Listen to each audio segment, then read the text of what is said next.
दोस्तों, स्वागत है आपका मेरे YouTube चैनल इंग्लिश बाबू पर। और आज मैं फिर हाजिर हूँ आपके साथ एक नई स्टोरी लेकर। और दोस्तों, आज जो स्टोरी मैं आपके लिए लेकर आया हूँ ये एक मॉरल स्टोरी है। और आज की इस स्टोरी में आपको कई सारे नए इंग्लिश के वर्ड मीनिंग सीखने को मिलेंगे, उनकी करेक्ट प्रोनाउंसिएशन के बारे में पता चलेगा। और दोस्तों, हमेशा की तरह जो इसका ग्रामर का पार्ट है उसे डिटेल में कवर करेंगे, तो एक एक स्ट्रक्चर को आप बहुत ही आसानी से सीख पाएंगे। तो चलिए दोस्तों, आज की इस कहानी को हम शुरू करते हैं। और सबसे पहले कहानी का टाइटल देखते हैं। कहानी का टाइटल है the dangers of laying golden eggs. क्या मतलब हुआ दोस्तों? आप इस वर्ड को नोट कर लीजिए। अंडे देने को ले कहा जाता है और ये फोर्थों में लेइंग, तो क्या अर्थ हुआ? The dangers. दोस्तों, डेंजर का मतलब होता है खतरा, और जो इसका ये नाउन है और इसका जो प्लूरल नाउन है वो है डेंजर्स, मतलब क्या हुआ? खतरे। The dangers of laying golden eggs, सुनहरे अंडे देने के खतरे। तो दोस्तों, ये आज की इस कहानी का टाइटल है, शीर्षक है। बहुत ही रोचक कहानी है, आप इसे सुने बहुत ही अच्छे मॉरल के साथ। और यहाँ अगर आपको कोई भी नया वर्ड या फिर नया स्ट्रक्चर मिले तो आप उसे नोट करें। और यदि आपको आज की कहानी पसंद आए तो लाइक ज़रूर करें। तो चलिए इसको शुरू करते हैं। साउंड कम कर ले बेटा। There was a man. क्या मतलब हुआ दोस्तों? ये जो वाक्य है ये एक सिंपल पास्ट का वाक्य है। सिंपल पास्ट का मतलब होता है जब हम पास्ट में कोई भी ऐसा वाक्य बनाते हैं जहाँ पर वॉज या वर का प्रयोग हेल्पिंग वर्ब के रूप में करते हैं, साथ में नाउन या एडजेक्टिव को लेकर वाक्य बनाते हैं। देयर वॉज अ मैन, क्या अर्थ हुआ? देयर वॉज अ मैन, एक आदमी था।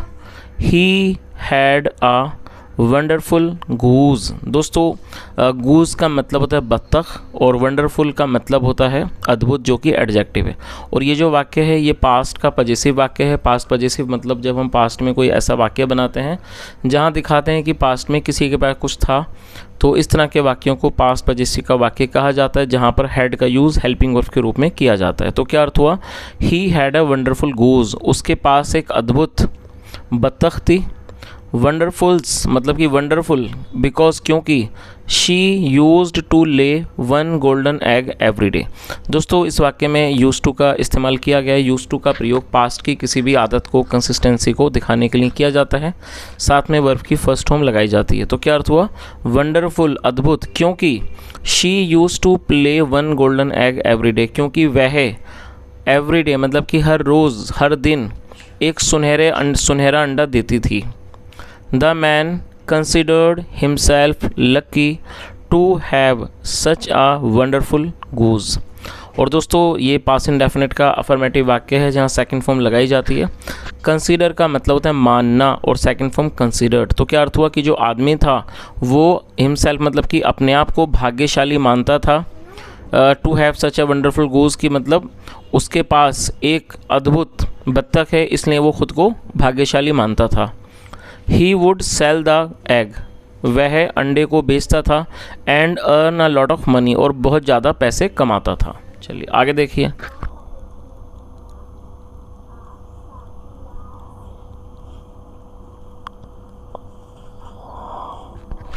Earlier his financial position was very bad. और दोस्तों, ये सिंपल पास्ट का वाक्य है जहाँ वॉज का इस्तेमाल हेल्पिंग वर्ब के रूप में किया गया है। और अर्लियर का मतलब होता है पहले, फाइनेंशियल का मतलब होता है आर्थिक या कह सकते हैं वित्तीय। तो क्या अर्थ हुआ? Earlier his financial position was very bad, मतलब पहले उसकी जो वित्तीय या कह सकते हैं जो उसकी आर्थिक स्थिति थी वो बहुत ख़राब थी। He had to support his big family of one wife, 6 children and old parents. दोस्तों, आप इस स्ट्रक्चर को समझ लें। यहाँ हैड टू का यूज़ किया गया है। ये पास्ट का पजेसिव वाक्य है, पास्ट फोर्स्ड एक्शन सेंटेंस है। और देखिए, पास्ट फोर्स्ड एक्शन सेंटेंस का मतलब होता है जहाँ पर हम पास्ट की विवशता को दर्शाते हैं। हम ये दिखाते हैं कि पास्ट में किसी को कोई काम मजबूरी में करना पड़ता था विवशता के कारण, तो वहाँ हैड टू का यूज़ किया जाएगा, साथ में फर्स्ट फॉर्म लगाई जाती है। तो क्या अर्थ हुआ? He had to support his big family, मतलब उसे अपने एक बड़े परिवार को, जिसमें पत्नी, 6 बच्चे और बूढ़े माता पिता थे, उसको सपोर्ट करना होता है। सपोर्ट का मतलब हो गया यहाँ पर, सपोर्ट का मतलब ऐसे सहारा देना, उसके अलावा भरण पोषण। तो उसको अपनी पत्नी, 6 बच्चों और बूढ़े माता पिता का भरण पोषण करना पड़ता था।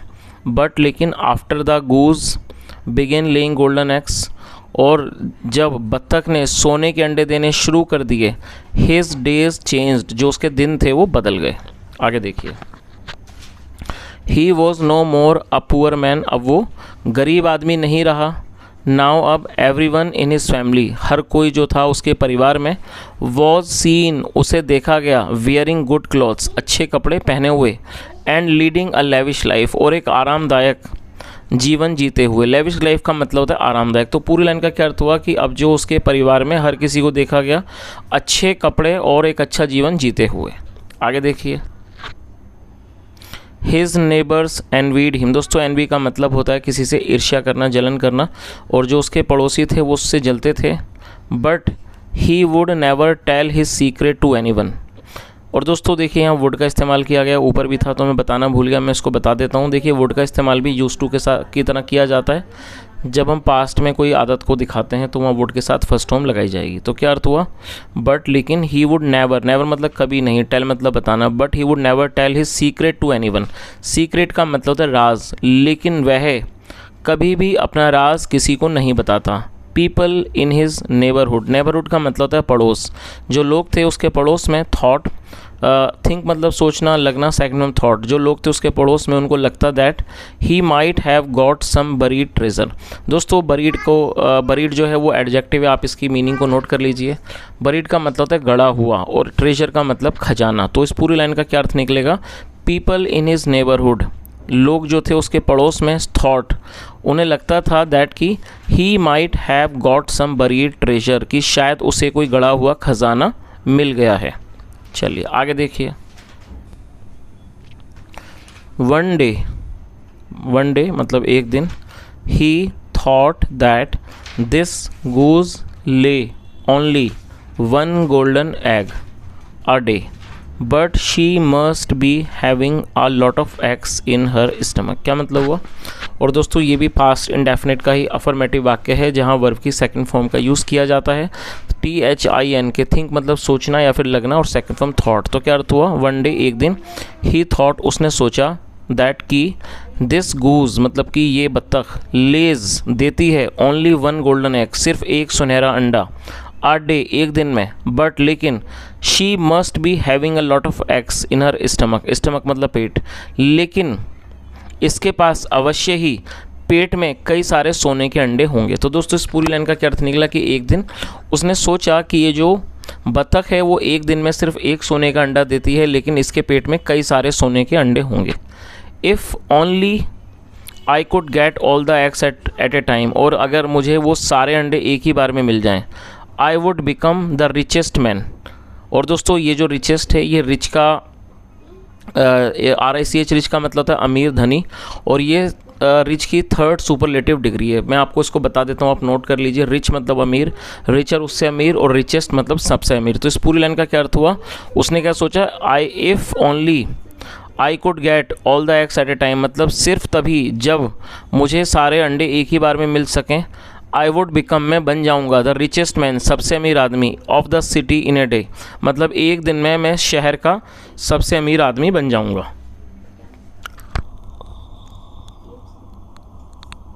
आगे देखिए, but how to get them all at a time thought the man, जो आदमी था उसने सोचा, but how to get them all at a time मतलब एक ही बार में इन सबको कैसे प्राप्त करें। बट हाउ टू गेट मतलब लेकिन सबको एक ही बार में कैसे प्राप्त करें, ऐसा उस आदमी ने सोचा। Suddenly he hit upon an idea, suddenly मतलब अचानक, ही हिट अपॉन एन आइडिया, उसे एक विचार सूझा, उसे एक विचार आया। ही टुक अ नाइफ, दोस्तों ये भी पास्ट का ही वाक्य है, पास्ट इंडेफिनिट का, जहाँ सेकंड फॉर्म लगाई जाती है। टेक का मतलब लेना, second form took. He took a knife, उसने एक चाकू लिया, इन हिज राइट हैंड, अपने दाएं हाथ में, and caught the goose by her neck, और कैच मतलब पकड़ना, second form caught, caught the goose बत्तख को पकड़ लिया, बाय हर नेक मतलब गले से, गर्दन से उसको बत्तख को पकड़ लिया। And before the goose could understand anything, और इससे पहले कि जो बत्तख थी वो कुछ भी समझ पाती, ही कट हर स्टमक ओपन, कट ओपन का मतलब काट के खोलना, और उसने उसके पेट को काट कर खोल दिया। विद ए होप, इस उम्मीद से, आशा से, to get a lot of eggs, मतलब कई सारे अंडे मिलने की आशा से उसने उसके पेट को फाड़ मतलब कि काट कर खोल दिया। आगे देखिए,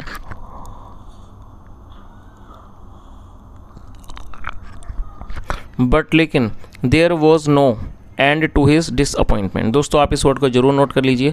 डिसअपॉइंटमेंट नाउन है जिसका अर्थ होता है निराशा, लेकिन उसकी निराशा का कोई भी अंत ना रहा। वैन ही सो, जब उसने देखा। और दोस्तों ये जो वाक्य है ये भी पास्ट का वाक्य है। सी मतलब देखना, सेकंड फ्रॉम सो, SAW। और दोस्तों आप इसकी प्रोनाउंसिएशन पे ध्यान दें, कई लोग इसको सा पढ़ते हैं, तो आप इसको कृपया करके सा ना पढ़ें। जो इसकी करेक्ट प्रोनाउंसिएशन है वो है सॉ। तो क्या अर्थ हुआ, वैन ही सो, जब उसने देखा, दैट की there were no eggs at all in the stomach, मतलब जब उसने देखा कि उसके पेट में कोई भी अंडे नहीं हैं। नाउ अब, he was deprived of 1 golden egg a day also. दोस्तों आप इसे नोट कर लीजिए, डिप्रीव्ड का मतलब है वंचित रह जाना। तो क्या अर्थ हुआ कि अब वो जो है वो एक अंडा एक दिन से भी, मतलब एक दिन में एक अंडा मिलने से भी वो क्या है, वंचित हो गया। द गूज डाइड, जो बत्तख थी वो मर गई। डाई मतलब मरना, second from died. And the man was left, और जो आदमी था वो रह गया, रिपेंटिंग पछताता हुआ, फॉर हिज ग्रीडीनेस, अपने लालच के लिए। और दोस्तों आप इसे भी नोट कर लीजिए, GREEDINESS, ग्रीडीनेस का मतलब होता है लालच, जो कि नाउन है। चलिए दोस्तों अब इस कहानी का मोरल जल्दी से देख लेते हैं। क्या मोरल है, greediness makes you lose all. जो आपका ग्रीडीनेस मतलब लालच है वो आपसे सब कुछ मतलब कि आप उससे सब कुछ गंवा देते हो। मतलब जो ग्रीडीनेस है, लालच है, उससे व्यक्ति सब कुछ गंवा देता है। तो दोस्तों ये आज की एक छोटी सी कहानी थी अच्छे से मॉरल के साथ। और ये जो मॉरल है बहुत ही सार्थक है, बहुत ही वर्थफुल है, क्योंकि जैसा कहानी में था ये तो एक कहानी है, लेकिन दोस्तों असल बात यह है कि यदि कोई व्यक्ति बहुत ज़्यादा लालच करता है तो कहीं ना कहीं वो सब कुछ गंवा देता है। तो दोस्तों आज की छोटी सी स्टोरी यदि आपको पसंद आई हो, मेरा पढ़ाने का प्रयास भी आपको अच्छा लगा हो, तो आपसे रिक्वेस्ट है वीडियो को लाइक करें, शेयर करें, चैनल को सब्सक्राइब करें, और कोई भी सुझाव तो कमेंट के माध्यम से ज़रूर बताएं। यहाँ तक सुनने के लिए thank you so much. Have a nice day and bye.